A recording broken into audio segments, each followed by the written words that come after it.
بصير بالعباد لا حول ولا قوة إلا بالله العلي العظيم أعوذ بالله من الشيطان الرجيم بسم الله الرحمن الرحيم الحمد لله والسلام والتحية والإكرام على البشير النذير السراج المنير سيدنا ونبينا وشفيعنا إن شاء الله أبي القاسم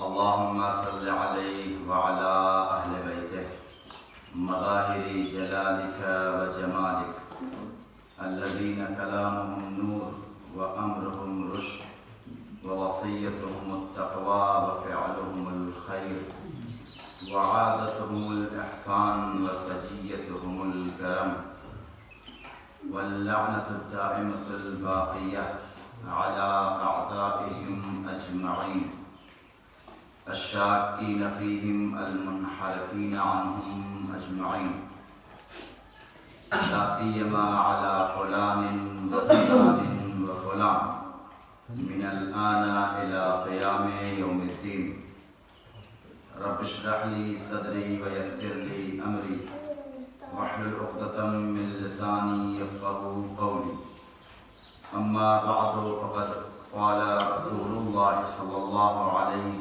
وآله وسلم طلب العلم فريضة على كل مسلم ومسلمة صلوات محمد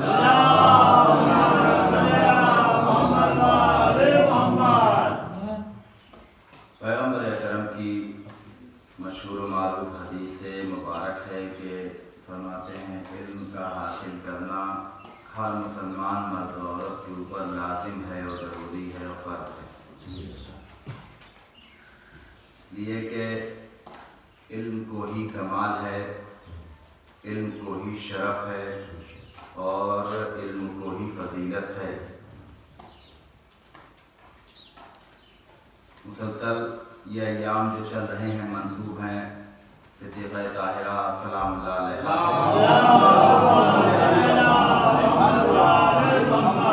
اور آج کی جو تاریخ ہے 3 جمادی الثانیہ، یہی اصل تاریخ شہادت صدیقہ طاہرہ ہے سلام اللہ علیہا۔ اور ان ایام میں جو گفتگو و بحث چل رہی تھی تمہیدی گفتگو یہی رہی ہے پورے 20-22 دن میں علم ہی کو فضیلت ہے اور علم کو ہی شرف ہے۔ چونکہ آپ حضرات مرتبط ہو جائیں بحث سے، اس لیے آپ کے لیے جو 4-5 منٹ وہ تمہیدی گفتگو کر کے پھر آتے ہیں تاکہ سمجھ میں آئے کہ عظمت صدیقہ طاہرہ سلام اللہ علیہا کیا ہے۔ علم کو ہی فضیلت ہے، علم کو ہی شرف ہے۔ دیکھیں میں نے یہ وہاں کی مجالس میں جو ہے یہ بات کئی مرتبہ کہا کہ ہمارے ذہنوں میں جو علم کی تقسیم ہوئی ہے، ہمارے ذہنوں میں علم 2 ہے، ایک علم دینی اور ایک علم دنیاوی، جبکہ میں یہ کہتا ہوں کہ نہ کوئی علم دینی ہے نہ کوئی علم دنیاوی ہے۔ اذہان سے کریت کر اور کھرچ کر صاف کرنے کی ضرورت ہے جو ہمارے ذہنوں میں علم کی تقسیم ہوئی ہے، اس لیے کہ چھٹے امام جعفر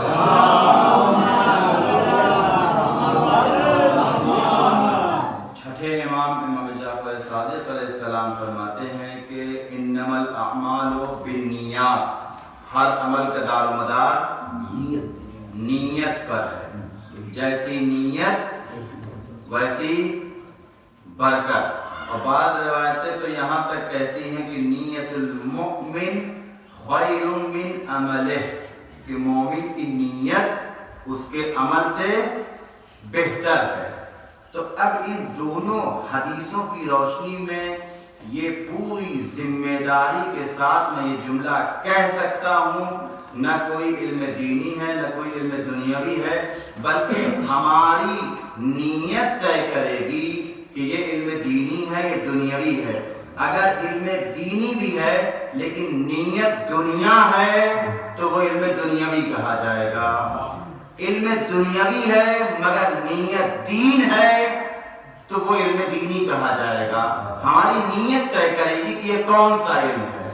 لہذا علم جیسا بھی ہو، چاہے وہ فزکس کا ہو، کیمسٹری کا ہو، بایولوجی کا ہو، قرآن کا ہو، حدیث کا ہو، فلسفے کا ہو، منطق کا ہو، بلاغہ کا ہو، انگلش کا ہو، سوشیولوجی ہو، فلسفہ ہو، کوئی بھی علم ہو، سب علم دینی یا دنیاوی ہو سکتا ہے اگر ہماری نیت صحیح ہے۔ یہ دیکھنا ہوگا کہ نیت کیا ہے۔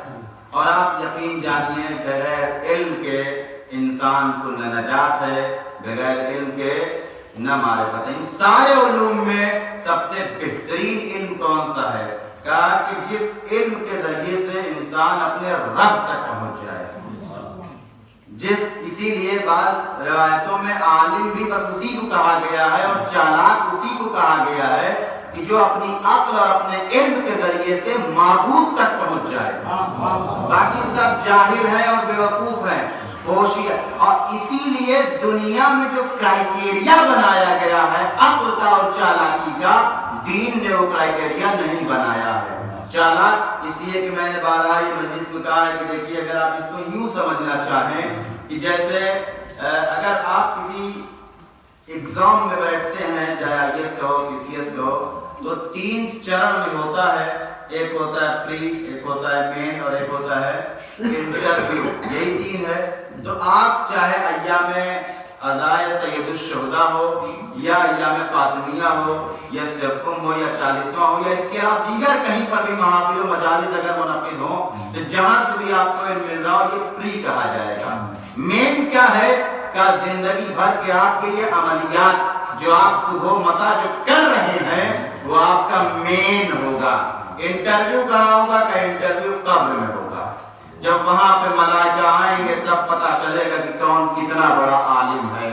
وہاں جب ملائکہ سوال کریں گے من ربکا، تیرا رب کون ہے؟ من نبیکا، تمہارا نبی کون ہے؟ من دینکا، تمہارا دین کیا ہے؟ اور کچھ لوگ تو یہ کہتے ہیں کہ اس کا جواب تو بالکل واضح ہے، سب کو پتا ہے، وہاں بھی جواب دے لے جائیں گے۔ یہ جملہ میں نے بارہا کہا ہے تو سنبھل کے آپ بھی سن لیجئے کہ یقین مانیے کہ من ربکا کا جواب چاہے جتنا دنیا میں رکھ لیجئے اللہ و ربی، مگر قبر میں من ربکا کا جواب اسی کو ذہن میں آئے گا جس نے دنیا میں اس کو رب سمجھا اور مانا ہوگا۔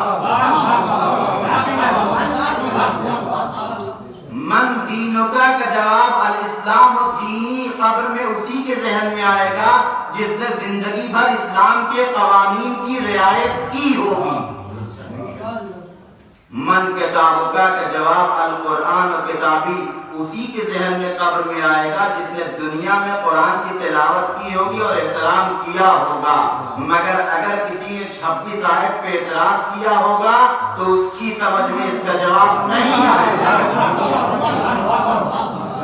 اس لیے کہ اگر ہم چاہتے ہیں کہ وہ انٹرویو میں، اس لیے کہ یہ دیکھا جاتا ہے بڑے لوگ پری اور مین تو نکال لے جاتے ہیں، انٹرویو میں فیل ہو جاتے ہیں۔ اور انٹرویو اسی وقت نکال پائیں گے ہم جب ہم صحیح معنی میں صحیح جگہ سے کوچنگ کیے ہوں گے۔ اسی لیے اللہ نے 14 ٹیوٹر اتارے ہیں کہ کہیں اور سے اگر من ربکا لے کر کے آؤ گے۔ اسی لیے امام ترمذی گفتگو سے بہت جلدی نکلنا چاہتا ہوں، صدیقہ طاہرہ کی طرف آنا چاہتا ہوں۔ اسی لیے امام حسین علیہ السلام نے میدان عرفات میں کہا خدا جس نے تجھے پایا اس نے کیا کھویا۔ اچھا ہم کیا سمجھتے ہیں کیا کھویا کا مطلب؟ اس نے مال نہیں کھویا، اس نے دولت نہیں کھوئی، اس نے جاہ و حشم نہیں کھویا، جس نے خدا کو پا لیا۔ ہم نہ کھویا کا مطلب ہمارے کرائٹیریا کیا ہے؟ اس نے مکان نہیں کھویا، دولت نہیں کھوئی، ثروت نہیں کھویا، عزت نہیں کھوئی، شرف نہیں کھویا، جاہ و حشم نہیں کھویا۔ جبکہ امام یہ نہیں کہنا چاہتے، امام یہ کہنا چاہتے ہیں خدا جس نے تجھے پا لیا اس نے کیا کھویا؟ جس نے تجھے پایا اسی نے محمد کو پایا، اسی نے علی کو پایا، اسی کو زہرا ملی، اسی کو حسن ملے، اسی کو حسین ملے۔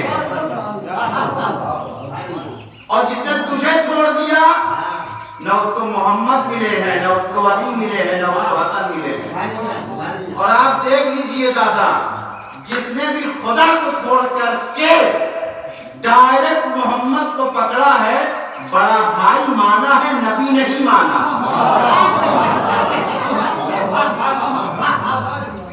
جس نے بھی خدا کو چھوڑ کر کے ڈائریکٹ علی کے در کو پکڑا ہے، علی کو خدا سمجھا، امام نہیں سمجھا۔